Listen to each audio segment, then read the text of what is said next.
கர்த்தருடைய நாமத்துக்கு மகிமை உண்டாகட்டும். மறுவிசை கூட உலக ரட்சகராக இயேசுவின் நாமத்தினாலே உங்களை வாழ்த்தி உங்கள் யாவருக்கும் புத்தாண்டு வாழ்த்துக்களை தெரிவித்து, தேவனுடைய வார்த்தை உங்கள் வாழ்க்கையில் 100 மடங்கு அது நிறைவேறி மிகுந்த பலன் உங்கள் வாழ்க்கையில் உண்டாகட்டும் என்று சொல்லி கர்த்தராகிய இயேசு கிறிஸ்துவின் நாமத்தில் வாழ்த்துகிறோம். வேதத்தில் படிக்கிறோம். இந்த புஸ்தகம் இது பழைய ஏற்பாட்டினுடைய கடைசி புஸ்தகம். மல்கியா புஸ்தகம் பழைய ஏற்பாட்டினுடைய கடைசி புஸ்தகம்.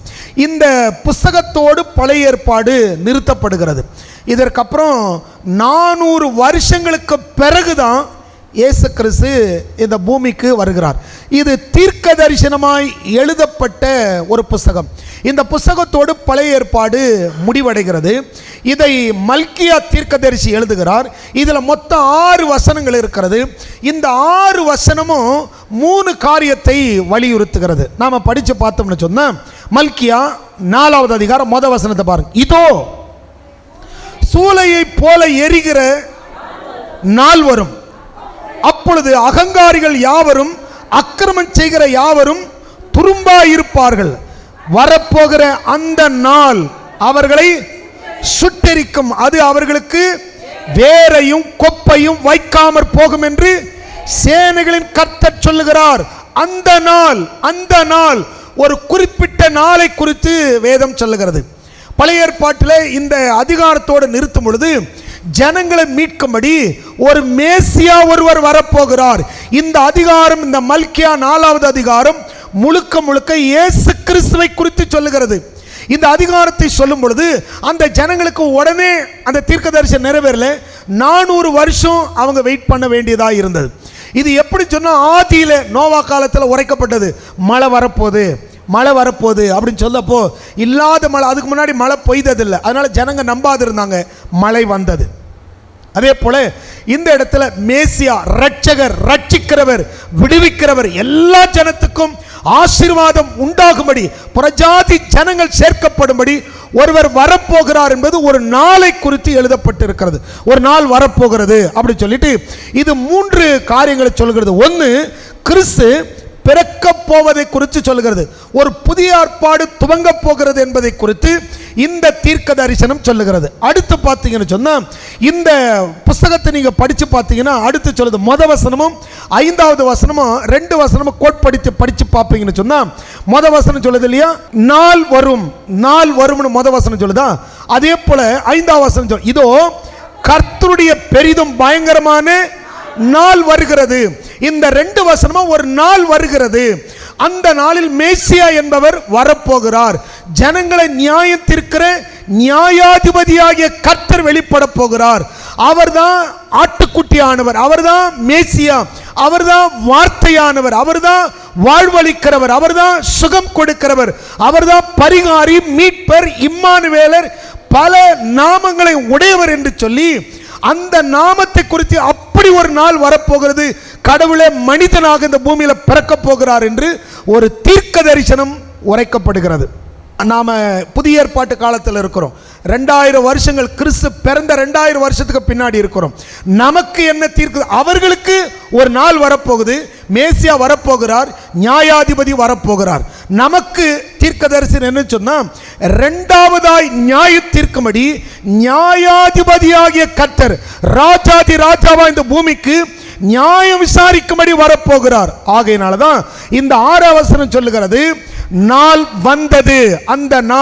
அந்த நாள் எப்படிப்பட்ட நாள்னா, பூமியையும் சங்காரத்தால் அடிக்காதபடிக்கு அவன் பிதாக்களுடைய இருதயத்தை பிள்ளைகளிடத்திற்கும், பிள்ளைகளுடைய இருதயத்தை அவர்கள் பிதாக்களிடத்திற்கும் திருப்பும்படி, எல்லா ஜனமும் அவரை நோக்கி பார்க்கும்படிக்கு இந்த புதிய ஏற்பாட்டு மக்களுக்கும் பழைய ஏற்பாட்டு மக்களுக்கு ஒரு தீர்க்க தரிசனமாய் பழைய ஏற்பாடு நிறுத்தப்படுகிறது. ஒரு நாள் வருகிறது என்று சொல்லி, அந்த நாளில் வரப்போகிறவர் யார்? இப்ப 2வது வசனத்தை படிச்சீங்கன்னா, ஆனாலும் சொன்னா ஒரு பெரிய அழிவு வரப்போகிறது. இந்த அதான் 1 வசனத்தில் படிக்கிறோம் இல்லையா, ஒரு நாள் வரப்போகுது, இப்படிப்பட்ட காரியம் நடக்க போகுது. ஆனாலும் இந்த மேசியா இயேசு கிறிஸ்துவை ஏற்றுக்கொள்ளுகிறவர்களுக்கு என்ன நடக்குன்னு சொன்னால், நல்லா கவனிங்க, நாம் ஒரு புதிய உடன்படிக்கைக்குள்ளே வந்துட்டோம். இதெல்லாம் பழைய ஏற்பாடு என்பது மோசேயினுடைய உடன்படிக்கை கீழே இருந்தது. நாமெல்லாம் கிறிஸ்துவின் உடன்படிக்கை, புதிய உடன்படிக்கைக்குள்ளே இருக்கிறோம். அதனால தான் பந்தி கொடுக்கும்போது சொல்றாரு, இது உங்களுக்காக பிற்கப்படுகிற புது உடன்படிக்கை அப்படின்னு சொல்றாரு. நாம மிருகத்துடைய இரத்தத்தினாலே சுத்திகரிக்கப்படலை, நாம விருத்த சேதனை செய்து கொள்ளலை, ஆனால் நாம இருதயத்தில் விருத்த சேதனை செய்து கொண்டோம். பாவத்துக்கு மரித்து நீதிக்கு பிழைத்திருக்கிறோம். அப்படி இயேசு கிறிஸ்துவை ஏற்றுக்கொண்டவர்களுக்கு இந்த 2024 நமக்கு இந்த வார்த்தையை கேட்கிற தேவ பிள்ளைகளுக்கு கர்த்தர் கொடுக்கிற வாக்குத்தத்தம் என்னன்னு சொன்னா, என் நாமத்துக்கு, இயேசு என்கிற நாமத்துக்கு பயந்திருக்கிறவர்களுக்கு, கர்த்தருக்கு பயப்படுகிறவர்களுக்கு நீதியின் சூரியன் உதிக்கும். நீதியின் சூரியன் என்பது கிறிஸ்துவை குறித்து சொல்லப்படுகிறது. இயேசு ஒளியாய் இருக்கிறார். இயேசுதான் ஒளி, எந்த மனுஷனையும் பிரகாசிக்க பண்ணுகிறவர், அவர்தான் ஒளி. அவரை குறித்து தான் இந்த தீர்க்க தரிசனம் எழுதப்படுகிறது. நீதியின் சூரியன் உதிக்கும், அதன் செட்டைகளின் கீழ் ஆரோக்கியம் இருக்கும். இயேசு பரிகாரி. இயேசு நம்முடைய நோய்களை சுமந்து, ஏசாயா எழுதுறார் பாருங்க, அவர் நம்முடைய நோய்களையும் அக்கிரமங்களை சிலுவையில் சுமந்து தீர்த்தார். நம்முடைய எல்லா பாவங்களையும் சிலுவையில் சுமந்து தீர்க்கிற ஒரு பாவமில்லாத ஒரு ஆட்டுக்குட்டியாய், இந்த ஒளியாய், நீதியின் சூரியனாய் கர்த்தர் வரப்போகிறார்னு எழுதப்பட்டிருக்கிறது. இன்னைக்கு நமக்கு கொடுக்கப்படுகிற வாக்குத்தத்தம், இந்த வருஷத்தில் நம்முடைய வாழ்க்கையில் நீதியின் சூரியன் நமக்கு வெளிப்படும். பழைய ஏற்பாட்டில் எடுத்து படித்து பார்த்தீங்கன்னா, இந்த நீதியின் சூரியனை குறித்து கொஞ்சம் நீங்கள் அறிந்து கொள்ளணும்னு சொன்னால் ஒரு சில வசனங்களை நாம் எடுத்து வாசிக்கலாம் பாருங்க. கொஞ்சம் புதிய ஏற்பாட்டில் இருந்தே பார்த்துட்டு நாம் போகலாம்.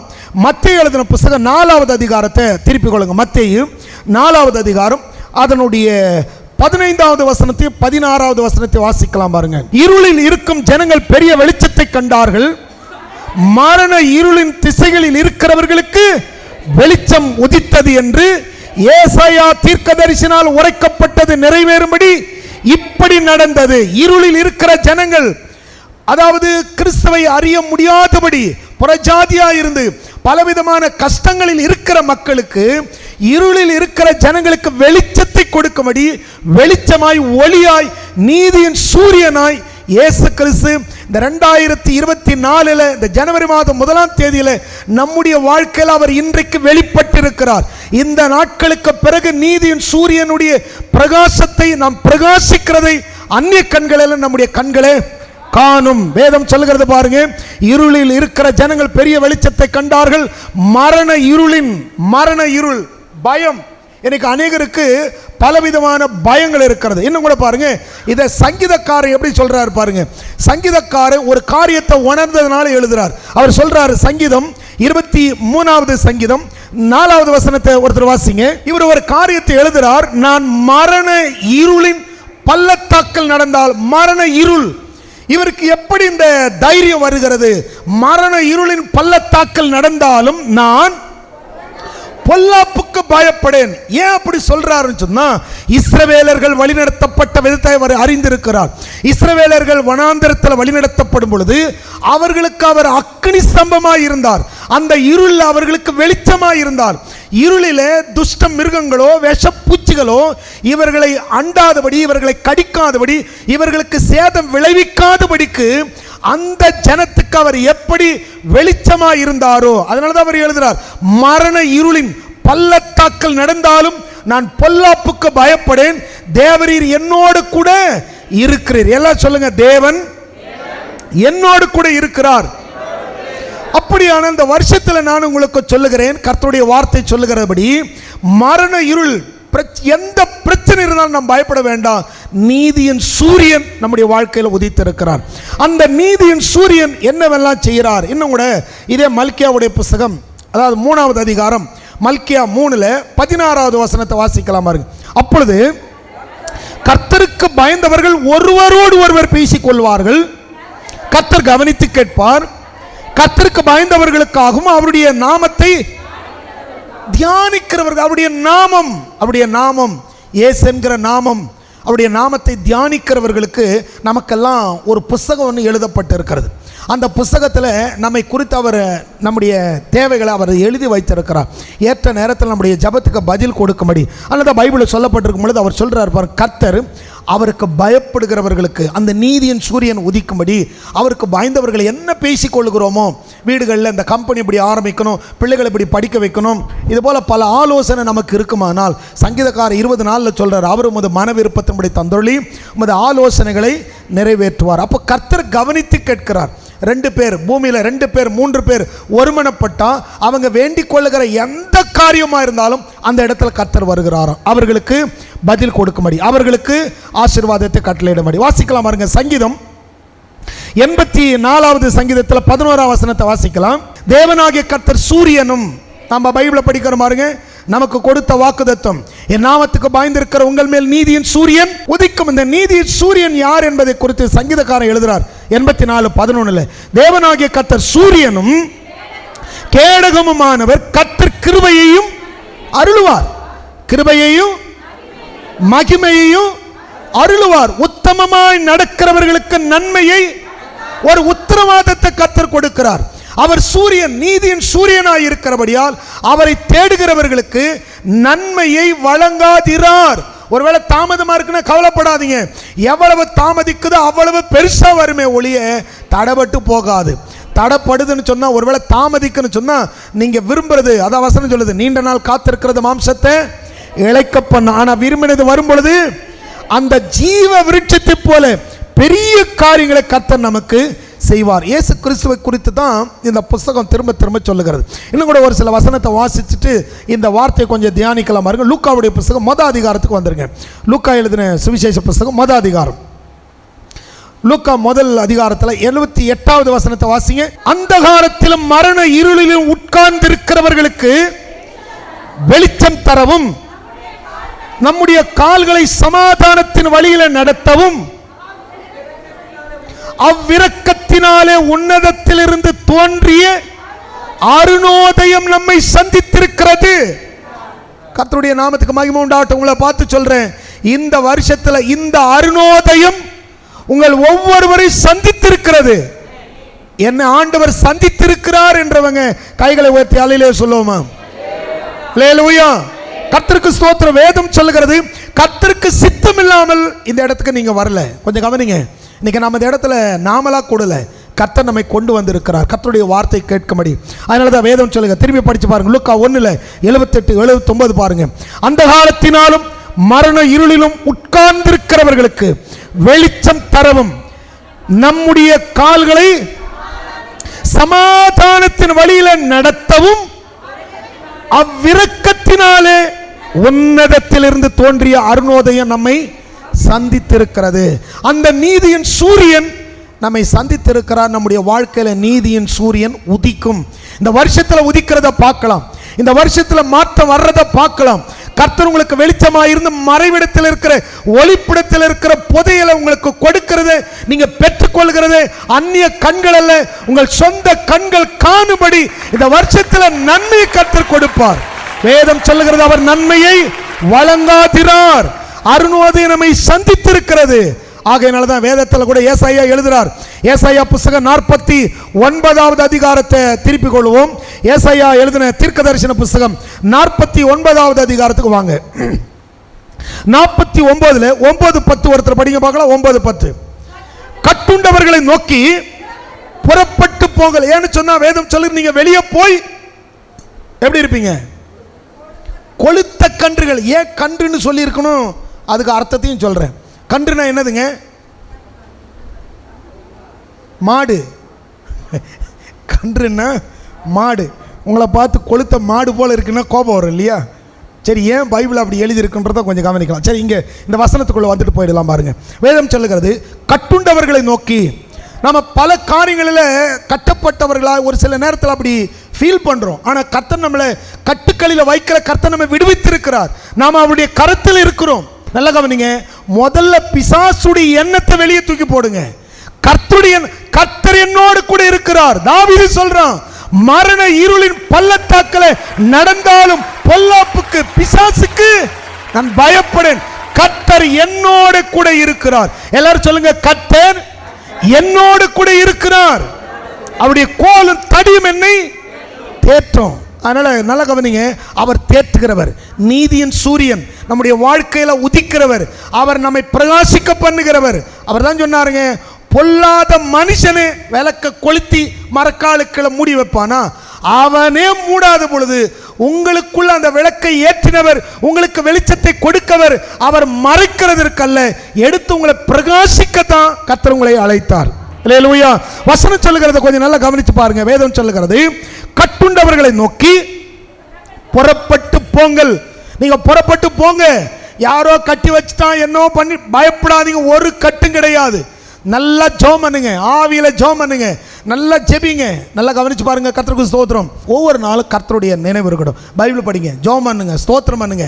பிசாசே ஒரு வேளை வந்தா கூட நீ ஸ்தோத்திரிக்க ஸ்தோத்திரிக்க ஸ்தோத்திரிக்க அவன் சொல்லுவான், இங்க இருந்தா எனக்கு ஒன்றும் வேலை நடக்கல, நான் போறேன்னு அவனே என்ன செய்திருவான், போயிடுவான். கர்த்தருக்கு ஸ்தோத்திரம். அதனால வேதம் சொல்லுது, கட்டுண்டவர்களை நோக்கி புறப்பட்டு போங்கள் என்றும், இருளில் இருக்கிறவர்களை நோக்கி வெளிப்படுங்கள் என்றும் சொல்லவும், நான் உம்மை காப்பாற்றி உம்மை ஜனங்களுக்கு உடன்படிக்கையாக ஏற்படுத்துவேன்.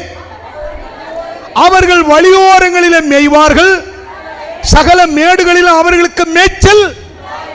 வசனம் சொல்லுது இல்லையா, நீங்கள் கொளுத்த கண்டுகளை போல இருப்பீங்கன்னு சொல்லி அவர் சொல்றாரு. இந்த வருஷத்துல இந்த அதிகாலை வேளையில கர்த்தருடைய வார்த்தை கேட்டு நாம் எல்லாரும் வீட்டுக்கு புறப்பட்டு போக போறோம். இந்த ஜனவரி மாசத்திலிருந்து அடுத்த டிசம்பர் மாசத்துக்குள்ள நம்முடைய வாழ்க்கையில் நடக்கக்கூடிய காரியங்களை வேதம் சொல்கிறது, புறப்பட்டு போங்கள் என்றும், இருளில் இருக்கிறவர்களை நோக்கி உங்களுக்கு வெளிச்சம் உதிக்கும் என்று சொல்லியும், வெளியில் இருக்கிற, அதாவது கர்த்தர் சொல்லும் பொழுது உங்களை ஆண்டவர் காப்பாற்றி தம்முடைய ஜனமாகிய நமக்கு அவர் உடன்படிக்கை ஏற்படுத்தி இருக்கிறபடியால் அவர்களுக்கு வழியில் என்ன உண்டு, என்ன உண்டுங்க, வழியோரங்களில் மேய்ச்சல் உண்டு. ஆண்டவர், அதனால தான் வேதம் சொல்லுது, இயேசு கிறிஸ்து மேய்ப்பர். புல்லுள்ள இடங்களில் கர்த்தர் நம்மை, ஆண்டவரை விசுவாசிக்கிறவர்களுக்கு உள்ளும் புறமும் நல்ல மேய்ச்சலை கண்டடைவார்கள். வசனம் சொல்லுது. அடுத்த வசனம் பாருங்க. அவர்கள் இந்த 2024 நீங்களும் நானும், அவர்கள் சொல்லுது நம்மை குறித்து சொல்லப்படுகிறது, அவர்கள் பசியா இருப்பதும் இல்லை, தாகமா இருப்பதும் இல்லை, உஷ்ணமாகிலும் வெயிலாகிலும் அவர்கள் மேல் படுவதில்லை. அவர்களுக்கு இறங்கவும் அவர்களை நடத்தி 2024 நம்மை நடத்தி அவர்களை நீரூற்றண்டைக்கு கொண்டு போய் விடுவார். அல்லேலூயா. ஒரு செழிப்பான இடத்தில் கர்த்தர் நம்மை கொண்டு போவார். நம்முடைய துக்க நாட்கள் முடிந்தது. கர்த்தரே நமக்கு நித்திய வெளிச்சமாய் இருக்கிறார். அதனால இந்த 2024 தேவன் நமக்கு நிச்சயமாய் ஆசீர்வாதத்தை அவர் கட்டளையிடுகிற தேவனாய் இருக்கிறார். நிச்சயம் நம்முடைய வாழ்க்கையில் ஆசீர்வாதம் பெருகும். தேவனாகிய கர்த்தர் உங்களை ஆசீர்வதிக்கட்டும். வேதம் சொல்கிறது பாருங்க. இந்த இடத்துல இப்போ நீங்க அந்த வாக்குத்தத்தத்தை திருப்பிக் கொள்ளுங்க. வாக்குத்தத்தத்தை திருப்பிக் கொள்ளுங்க. ஆனாலும் என் நாமத்துக்கு பயந்திருக்கிற உங்கள் மேல் நீதியின் சூரியன் உதிக்கும், அதன் செட்டைகளின் கீழ் ஆரோக்கியம் இருக்கும் என்று எழுதப்பட்டிருக்கு. ஆரோக்கியம் வேறு, சுகம் வேறு. சுகம் என்பது சரீர பிரகாரமானது, ஆரோக்கியம் என்பது ஆவிக்குரிய பிரகாரமானது. உங்களுக்கு புரியுற மாதிரி நல்லா சொல்ற பாருங்க. எத்தனையோ பரிசுத்தவான்கள் சரீரத்தில் வியாதியோடு இருக்கிறாங்க, ஆனா ஆவிக்குரிய வாழ்க்கையில வியாதியா இல்லை. கொஞ்சம் கவனிச்சு பார்த்தீங்கன்னா, சில பரிசுத்தவான்கள் வியாதியிலேயே மரித்திருக்கிறார்கள், சில பரிசுத்தவான்கள் இப்பொழுதும் வியாதியில் இருக்கிறார்கள். நிறைய ஒரு சில ஊழியக்காரர்களை பார்க்கலாம், ஒரு சில நல்ல விசுவாச வீரர்களை பார்க்கலாம், நல்ல துதிக்கிற ஜெபிக்கிற அநேக பரிசுத்தவான்களை பார்க்கலாம். அவங்க பலவீனத்திலேயே வாழ்ந்து பலவீனத்திலேயே மரிச்சாங்க. ஆனால் அவர்கள் சரீரம்தான் பலவீனமாக இருந்தது ஒழிய ஆவியில் அவர்கள் ஆரோக்கியமாக இருந்தார்கள். உதாரணத்துக்கு நிறைய பேர் சொல்லலாம். இப்போ நமக்கெல்லாம் தெரிஞ்ச ஆட்கள் நமக்கு இங்கே நிறைய பேர் சொல்லணும்னு சொன்னால், இப்போ டிஜேஎஸ் தினகரை சொல்லலாம். அவர் பார்த்தீங்கன்னா ஆவியில் ஆரோக்கியமாக இருந்தார், சரீரத்தில் தான் வியாதியாக இருந்தார். அதே போல் மோசஸ் ராஜசேகர் அவரை சொல்லலாம்.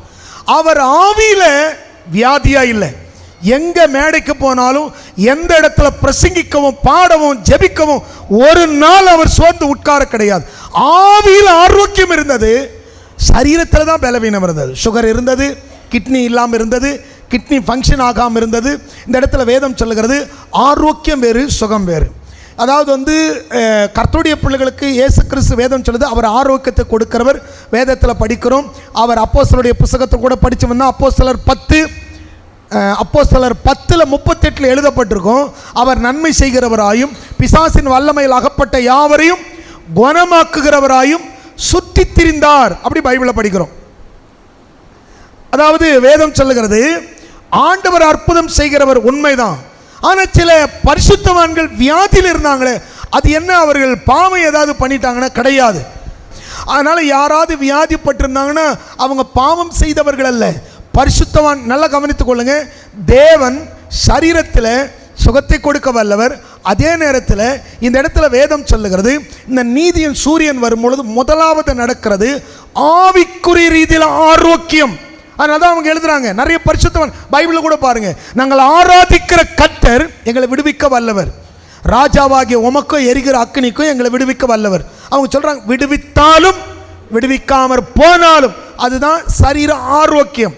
பவுல் சொல்றார், அப்போஸ்தலருடைய புத்தகம் 20வது அதிகாரத்தில் போய் படிச்சீங்கன்னா 19வது வசனத்தில் சொல்றாரு, எனக்கு யூதர்களால் நேரிட்ட உபத்திரவத்தில் பலத்த கண்ணீர், மிகுந்த கண்ணீரோடு கர்த்தரை தேடணுங்கிறார். அவருக்கு மிகுந்த கண்ணீர் இருந்தது. அவரை ஊழியத்துக்கு ஆண்டவர் போக சொல்றார். அப்படி ஊழியத்துக்கு போற இடத்துல என்ன இருக்கு, கட்டுகளும் நிந்தைகளும் பாடுகளும் வைக்கப்பட்டிருக்குன்னு சொல்லி இது மட்டும்தான் இருக்குன்னு ஆவியானவர் சொல்றாராம். அவர் எழுதுறார், எனக்கு கட்டுகளும் உபத்திரங்களும் வைக்கப்பட்டிருக்கிறது என்று ஆவியானவர், இது மட்டும்தான் இருக்குன்னு ஆவியானவர் சொல்றாரு. ஆனாலும் கிறிஸ்துவை விட்டு இவைகளில் எதுவும் என்னை பிரிக்காதுன்றார். அதுதான் ஆவிக்குரிய ஆரோக்கியம். நல்ல கவனிங்க, வெறும் சரீர ஆரோக்கியத்தை மட்டும் பார்க்காம முதல்ல ஆவிக்குரிய ஆரோக்கியம் உங்களுக்கு வரட்டும். எத்தனையோ பரிசுத்தவான்களுக்கு எத்தனையோ வியாதிகள் இருக்கிறது. ஆனால் கவனித்து பாருங்க, அவங்க சரீரத்தில் தான் வியாதியோடு இருக்கிறாங்க. சில பேரால் நடக்க முடியல, சில பேரால் சுவாசிக்க முடியல, சில பேருக்கு சில பிரச்சனை. எத்தனையோ பரிசுத்தவான்கள், இடையில கூட தான் ஒருத்தர் கேள்விப்படும் போது அவர் சொன்னார், பனியில் போனார்னா அவருக்கு என்ன வராது, தும்மல் வந்தால் வந்துட்டே இருக்குமா, நிற்கவே நிற்காதான் பனி. அதுக்கப்புறம் இன்னொருத்தர் சொன்னார், தப்பி தவறி இந்த மூக்கை அப்படி பிசைஞ்சாருன்னா முடிஞ்சது அவர் கதை, அவருக்கு தும்மலாகவே இருக்குமா. ஒரு சிலர் பல விசித்திரமான பலவீனங்களும் எடுக்கிறத பார்க்குறோம். ஒரு சிலர் சொல்கிறாங்க, இந்த நவம்பர் டிசம்பர் வந்தால் கம்பல்சரி சிக்காயிடுவாங்களாம், மார்ச் ஏப்ரல் வந்தால். அப்போ கவனிச்சுக்காருங்க, நம்ம அவங்கள நம்ம குறை சொல்ல முடியாது. சிலருடைய சரீர பாவனைகள், எத்தனையோ பரிசுத்தவான்கள். நல்லா கவனிங்க, வியாதியை வைத்து யாரையும் தீர்மானம் பண்ணிடாதீங்க. பிசாசு அநேகருக்கு விரோதமாக, நிறைய பரிசுத்தவான்கள் தேவனால் பயன்படுத்தப்பட்டவர்கள், எத்தனையோ பரிசுத்தவான்களுக்கு பார்வை. இன்னைக்கு கூட பாருங்கள், நிறைய பேர், நிறைய ஊழியக்காரங்க கண்ணாடி போட்டுட்டு இருப்பாங்க. அவங்கள ஒரு சிலர் பரியாசம் பண்ணுவாங்க, இவங்கெல்லாம் சுகம் நடத்துகிற ஆராதனை நடத்துகிறாங்க, இவங்களே கண்ணாடியில் இருக்காங்க, இப்படியெல்லாம் பேசுவாங்க. நல்லா கவனிங்க, கர்த்தர் அவருக்கு என்னென்ன வைத்திருக்கிறார் நிச்சயம் கொடுப்பார். நான் சொல்லக்கூடியது நிச்சயம் அவர் நன்மையை கொடுப்பார். ஆனால் சரீர சுகம் மட்டும்தான் முக்கியம்னு சொல்லிட்டு ஆண்டவரை விட்டு விடாதீங்க. இந்த இடத்துல வேதம் சொல்கிறது, அவர் முதல்ல கொடுக்கிறது ஆவியில் ஆரோக்கியம். இந்த ஆவியின் ஆரோக்கியம் வரும் பொழுது சரீர ஆரோக்கியம் கிடைக்காதுன்னு நினைக்காதீங்க, கண்டிப்பாக கிடைக்கும், கர்த்தர் உங்களுக்கு கொடுப்பார். சில பரிசுத்தவான்கள் அப்படியே கூட வியாதியில் கூட மரித்திருக்கிறார்கள். ஆனால் அவர்களெல்லாம் மகிமைக்குள்ளே தான் பிரவேசிப்பாங்களே ஒழிய ஒரு நாளும் அவங்க அந்த பலவீனத்தில் கூட கர்த்தரை தான் மகிமைப்படுத்துறாங்க. அதற்கான பலன் அவர்களுக்கு உண்டு. சரிங்க, வேதம் சொல்லுகிறது, அதன் செட்டுகளின் கீழ் ஆரோக்கியம் இருக்கும், நீங்கள் வெளியே புறப்பட்டு போய் கொளுத்த கன்றுகளைப் போல வளருவீர்கள். இந்த ஆரோக்கியம் இது என்ன சொல்லுதுன்னு சொன்னா, மனதில் பாவ வியாதியை நீக்கி முதல் அவர் செய்கிறது, இந்த நீதியின் சூரியன் நம்மேல் உதிக்கும் பொழுது இந்த பாவ இருள், மரண இருள், இந்த பாவ உணர்வு, யாரோ நமக்கு ஏதாவது வச்சுட்டானோ என்ற உணர்வை எல்லாம் எடுத்துட்டு கர்த்தர் கூட இருக்கிறார். அதாவது நல்லா இருக்கும் பொழுது ஒரு மனுஷன் கர்த்தரோடு இருக்கிறது பெரிய விஷயம் இல்லை, பலவீனத்திலும் கர்த்தரை துதிக்கிறாங்க பாருங்க. அதுதான் ஒரு மனுஷனுடைய.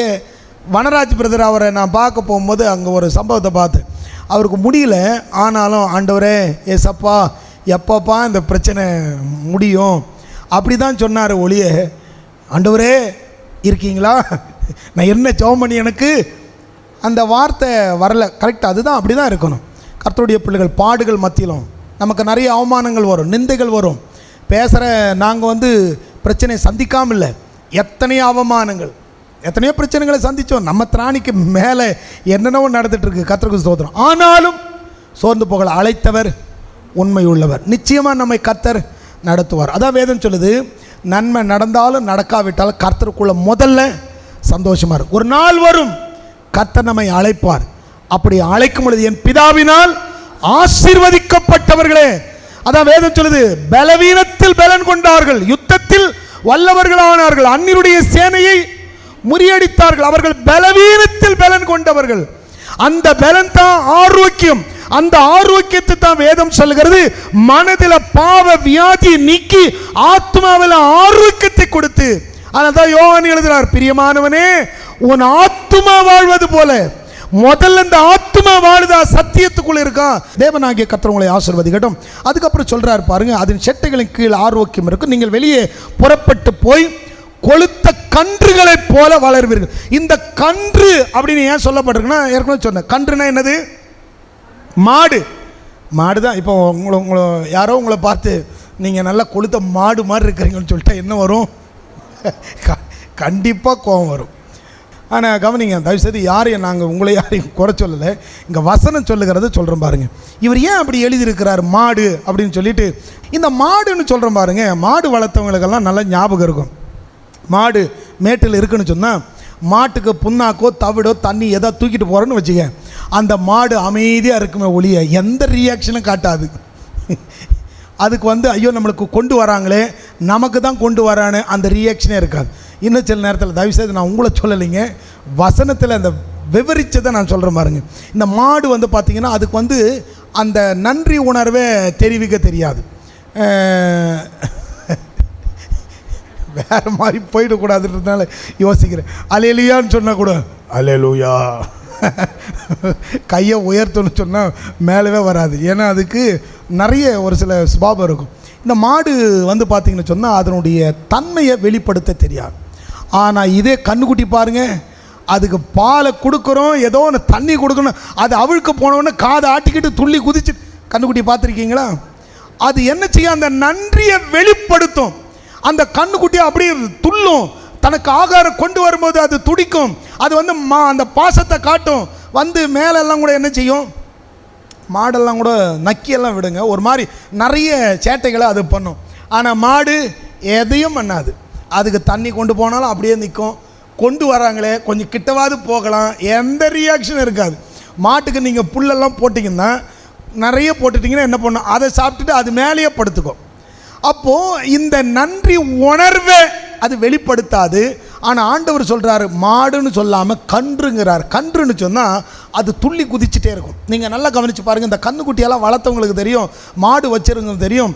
மாடு ஒரு இடத்துல கன்றுக்குட்டி தெருவாலாம் ஓடிடும். சில நேரங்களில் அந்த இளங்கன்று அதுக்கு என்ன தெரியாது, பயம் தெரியாது, அது பாட்டுன்னு ஓடும். எங்கேயாவது அது அதனுடைய சந்தோஷத்தை அது வெளிப்படுத்தும். அதை தான் ஆண்டவர் சொல்கிறார். அவர் என்ன சொல்கிறாருன்னா, இந்த 2024 நீங்கள் எல்லாரும் சந்தோஷமாக துள்ளி குதிப்பீங்கன்னு சொல்கிறார். சந்தோஷத்தில் கர்த்தர் நல்லவர், கர்த்தர் பார்த்து கொள்வார், இந்த குறைவு நிறைவாகும், நான் பயப்பட மாட்டேன், அவர் முன்னாடி போறார், என் தேவையை சந்திப்பார், எனக்கு நன்மை வரும், நான் ஏன் கலங்கணும்? என் ஆண்டவர் நான் தூங்கினாலும் அவர் தூங்குறதில்லை. என் இயேசு உயிரோடு இருக்கிறார், அவர் ஜீவனோடு இருக்கிறார், அவர் பார்த்து கொள்வார், அவர் காண்கிறவர் என்று கன்றுக்குட்டி துள்ளி குதிக்கிறது போல கொளுத்த கன்றுகளைப் போல இருப்பீங்கன்னு சொல்லி வேதம் நமக்கு சொல்லுகிறது. அல்லேலூயா. அதை தான் வேதம் சொல்லுது. விளக்கிறதுக்காக நம்ம எங்கெங்கோ போக வேண்டியதாக இருக்கு. வேதம் சொல்லுகிறது, நாம கர்த்தருடைய பிள்ளைகள் கொளுத்த கன்றுகளைப் போல நாம வளருவோம்னு சொல்லிட்டோம். அடுத்து பாருங்க, கர்த்தராகிய ஆண்டவர் உங்களை ஆசீர்வதிக்கட்டும். நல்லா கவனிங்க, நமக்கு வாக்குத்தத்தத்தை கொடுத்து வசனத்தில் பார்க்கிறோம், ஒரு நாள் வருகிறது தேவன் எப்படி வரப்போகிறார்னு சொல்லிட்டு ரட்சிக்கப்பட்ட நமக்கு, அவருடைய நாமத்துக்கு பயந்து இருக்கிற ரட்சிக்கப்பட்ட நமக்கு நீதியின் சூரியன் உதிக்கும். இந்த 2024 நீதியின் சூரியன் உதிக்கிறதையும் நம்முடைய ஆவிக்குரிய வாழ்க்கையில் ஆரோக்கியம் இருக்கிறதையும் நாம போகிற பாதையில கொளுத்த கன்றுகள் போல இருக்கிறதையும் பார்ப்போம். இது மட்டுமல்லாமல் உங்களுக்கு விரோதமாய் தீங்கிழைத்தவர்களுடைய அழிவையும் இதே வருஷத்தில் பார்ப்போம். நான் சொல்லல, வசனம் சொல்லுகிறது. அடுத்த வசனத்தை வாசிக்கலாம், அடுத்த வசனத்தை படிக்கலாம். துன்மார்க்கரை மிதிப்பீர்கள், நான் இதை செய்யும் நாளிலே அவர்கள் உங்கள் உள்ளங்கால்களின் கீழ் சாம்பலாய் இருப்பார்கள் என்று சேனைகளின் கர்த்தர் சொல்லுகிறார். உங்களுக்கு நீதியை சரிகட்டுகிற ஒரு வருஷமா இது இருக்கும். உங்களுக்கு விரோதமா பேசினவன், நான் அதான் திரும்ப சொல்றேன், உங்களுக்கு அதான் திரும்ப சொல்றேன், உங்களுக்கு மறைவா உங்களுக்கு பின்னாடி என்னெல்லாம் பேசினாங்களோ அவங்க உங்க முன்னாடி வந்து மன்னிப்பை கேட்பாங்க. ஏன்னா வேதம் சொல்லுகிறது, இன்னைக்கு உலகத்தில் பெரும்பாலான பாருங்க, எந்த மதத்துக்கு பிரச்சனை இருக்குன்னா ஒரே ஒரு மதத்துக்கு தான், ஒரே ஒரு மார்க்கத்துக்கு தான். உலகத்தில் எல்லா இடத்துலையும் கிறிஸ்தவர்களுக்கு மட்டும்தான் எதிர்ப்பு இருக்கிறது. அதனால் ஆண்டவர் சொல்கிறார், இப்படி கர்த்தருடைய பிள்ளைகளுக்கு எதிராக எழும்புகிறவர்கள் இன்னைக்கு உங்களுக்கும் பார்த்து சொல்கிறேன், உங்கள் மேல் நீதியின் சூரியன் உதிக்கிறபடியா, நீதியின் சூரியன் உங்கள் மேல் உதித்திருக்கிறபடியால் உங்களுக்கு விரோதமாய் எழும்பினவர்களுடைய அழிவையும் அதற்கான நியாய தீர்ப்பையும் தேவன் அதற்கான சரி கட்டுதலையும் இந்த வருஷத்தில் பார்ப்பீங்க. அல்லேலூயா, கர்த்தருக்கு ஸ்தோத்திரம். திரும்பவும் சொல்கிறோம், துன்மார்க்கரை மிதிப்பீர்கள். உங்களை யாரெல்லாம் மிதிச்சாங்களோ நான் உங்களுக்கு சொல்கிறேன், கர்த்தர் உங்களை உயர எழும்ப பண்ணுவார் ஒளிய நீங்கள் குறுகி போவது இல்லை. அடுத்த வசனம் சொல்லுது பாருங்கள், 4ஆம் வசனம் பாருங்கள். ஓரேபிலே இஸ்ரவேல் எல்லாருக்காகவும் என் தாசனாகிய மோசேவுக்கு நான் கற்பித்த நியாயப்பிரமாணமாகிய நியாயங்களை நினையுங்கள். இது என்ன சொல்லுது? இங்கிலீஷ் பைபிளில் வச்சிருந்தீங்கன்னா வீட்டில் போய் அதை ரெஃபர் பண்ணி படித்து பாருங்கள். இது என்ன சொல்லுதுன்னா, உங்கள் வாழ்க்கையில் தினமும் வேதத்தை நினச்சி பாருங்கள், வேத வசனத்தை நினச்சி பாருங்கள், வேத வசனத்தை வாசிங்க, இந்த வேதத்தை தியானிங்க, வேதத்தை நேசிங்க, வேதத்தை வாசிங்க. அதுதான் பைபிளில் படிக்கிறோம். 4வது அதிகாரத்தின் 4ஆம் வசனம். ஓரேபிலே இஸ்ரவேலருக்காகவும் என் தாசனாகிய மோசேவுக்கு கற்பித்த நியாயப்பிரமாணங்கள், கட்டளைகள், வாக்குத்தத்தங்கள், உடன்படிக்கைகள், எப்படி வாழணும், கர்த்தரை விட்டு உன் வாயை விட்டு இந்த வார்த்தை எப்படி பிரியாமல் இருக்கணும், கர்த்தருக்கு பிரியமா எப்படி வாழணுங்கிறத குறித்து இந்த வேதத்தை தியானிங்க அப்படின்னு சொல்லப்பட்டிருக்கு. 5வது வசனம் சொல்லுகிறது, இதோ கர்த்தருடைய பெரிதும் பயங்கரமான நாள் வருகிறதற்கு முன்னே நான் உங்களிடத்திற்கு எலியா தீர்க்கதரிசி அனுப்புகிறேன். எலியா புதிய ஏற்பாட்டில் என்ன சொல்லப்பட்டிருக்கு? எலியா தீர்க்கதரிசின்னு சொன்னால், எலியான்னு சொன்னால் யார்? எலியா தீர்க்கதரிசி எதற்கு அனுப்புகிறாருன்னு சொன்னால், எலியா அப்படின்னு சொன்னால் எலோஹிம் சொன்னால் எலோஹிம்னு சொன்னால் தேவன் அர்த்தம், யாவே அப்படின்னா கர்த்தர்னு அர்த்தம். இந்த எலியா என்பதற்கு அர்த்தம் கர்த்தர் தான் தேவன் என்று சொல்லுகிறவன் அர்த்தம். அப்ப வேதம் சொல்லுகிறது, எலியாவை அனுப்புவேன்னு சொன்னா கர்த்தர் தான் தேவன் என்று சொல்லுகிறவர்களை கர்த்தர் அனுப்புகிறார். அந்த மனுஷர்கள் தான் நாம போயிட்டு மக்களுக்கு சுவிசேஷத்தை சொல்லணும். இந்த வருஷத்தில் இப்படிப்பட்ட ஆசீர்வாதம் நமக்கு உண்டாவதற்கு அடுத்த வசனத்தை வாசிக்கலாம். 6ஆம் வசனத்தை படிங்க. நான் வந்து பூமியை சங்காரத்தால் அடிக்காதபடிக்கு, தேவன் வந்து இந்த பூமியை கவனிங்க, தேவன் வந்து இந்த பூமியை அழிக்காதபடிக்கு என்ன செய்யணும்? வாசிங்க. அவன் பிதாக்களுடைய இருதயத்தை பிள்ளைகளிடத்திற்கும் பிள்ளைகளுடைய இருதயத்தை அவர்கள் பிதாக்களிடத்துக்கு திருப்புவான். யாரு? நீங்களும் நானும் தான் இறங்கி ஆத்துமாக்களுக்கு சுவிசேஷத்தை சொல்லி திருப்பணும். நல்லா கவனிங்க. ஆண்டவர் சொன்னார், நான் போய் ஒரு ஸ்தலத்தை ஆயத்தம் பண்ண போகிறேன், அது ஆயத்தம் பண்ணின பிறகு உங்களை எல்லாரையும் சேர்த்து கொள்ளுவேன்னு சொன்னார். போய் எத்தனை வருஷம் ஆகுது? அவர் கடந்து போய் 2000 வருஷத்துக்கு மேலே கழிஞ்சது. இவ்வளோ நாள் அவர் ஆயத்தப்படுத்திக்கிட்டு இருக்கிறாரு.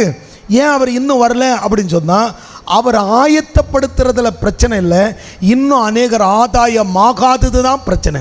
இப்போ அநேகர் ஆதாயமாவதற்கு நாம் என்ன செய்யணும்? வேதம் சொல்லுகிறது, நான் வந்து பூமியை சங்காரத்தால் அழிக்காதபடிக்கு, ஏன்னா நியாய தீர்ப்பு இந்த பூமியின் மேல வரப்போகிறது. அப்படிப்பட்ட நியாய தீர்ப்பு அன்னைக்கு அவர்களுக்கு சொல்லும் போது மல்கியா எழுதும் பொழுது இயேசு என்கிற ஒருவர் வரப்போகிறார் எழுதினார். 400 வருஷங்கள் கழித்து கிறிஸ்து வந்தார். இந்த தீர்க்க தரிசனம் பழைய ஏற்பாட்டுக்கும் புதிய ஏற்பாட்டுக்கும் 3 காரியத்தை உணர்த்துகிறது. 1, இயேசு கிறிஸ்து வரப்போகிறார். 2வது, பூமியில் இருக்கிற சபை எடுத்துக்கொள்ளப்பட போகிறது. 3வது, பூமியில நியாய தீர்ப்பு நடக்க போகிறது. இந்த நியாய தீர்ப்புக்கு அவர் வந்து சபையை எடுத்துக்கொள்ளாததற்கு காரணம் என்னன்னு சொன்னா, இன்னும் சுவிசேஷம் போகல. நான் திருப்பி சொல்றேன், எனக்கும் ஒருத்தர் போதிச்சார். ஒரு சில வார்த்தைகள் நானும் ஒரு சிலது ஒரு இடத்துல கேட்டது சொல்கிறேன். அவங்க என்ன சொல்கிறாங்கன்னு சொன்னால், அவர் சொல்கிறாரு, இன்றைக்கி நாட்டில் நடக்கிறது சொல்கிறாரு. இன்றைக்கி சுவிசேஷம் எப்படி போகும்? நாம் நினைக்கிறோம் இன்றைக்கி நிறைய டிவி சேனல் வந்துருச்சு, நிறைய கிறிஸ்தவ சேனல் வந்துச்சு, யூடியூப்பில் மெசேஜ் போடுறாங்க, ஃபேஸ்புக்கு ஷேர் சாட்டு, இன்னும் நிறைய இருக்குது. இதிலெல்லாம் ரீலில் எப்படியோ ஊழியம் போயிடும் அப்படின்னு நாம் நினைக்கிறோம். ஆனால் கொஞ்சம் கவனித்து பாருங்கள், கொஞ்சம் நிதானித்து பார்த்தீங்கன்னா எத்தனையோ கிறிஸ்தவ சேனல் இருக்குது. இந்த கிறிஸ்தவ சேனலை கிறிஸ்தவனே பார்க்கறதில்ல. கவனிச்சிருக்கீங்களா? நான் உங்களை குறை சொல்லலை, கொஞ்சம் கவனித்து பாருங்கள்.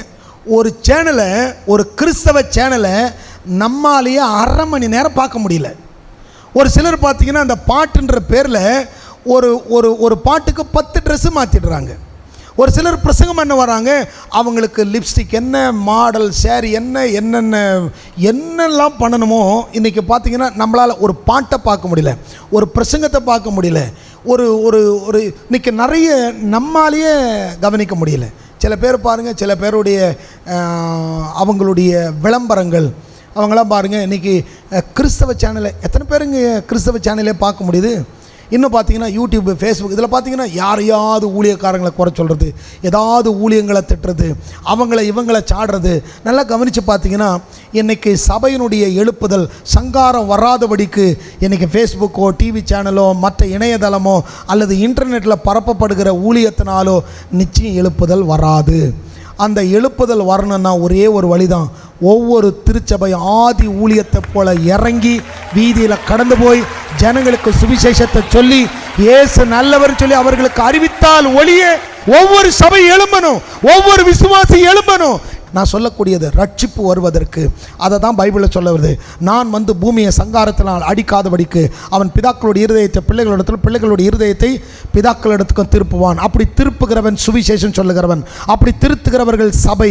அப்படி திருத்தும்படி தான் ஆண்டவர் என்ன சொன்னார்னா, ஆண்டவர் ஒவ்வொருவரையும் அதற்காக வேர்பிரித்திருக்கிறார். நல்ல கவனிங்க, நீங்கள் ஆத்மா ஆதாயம் செய்வீர்களே ஆனால், ஒரு ஆத்மாவை நீங்கள் ஆதாயம் பண்ணினா பரலோக ராஜ்யம் சந்தோஷப்படும்.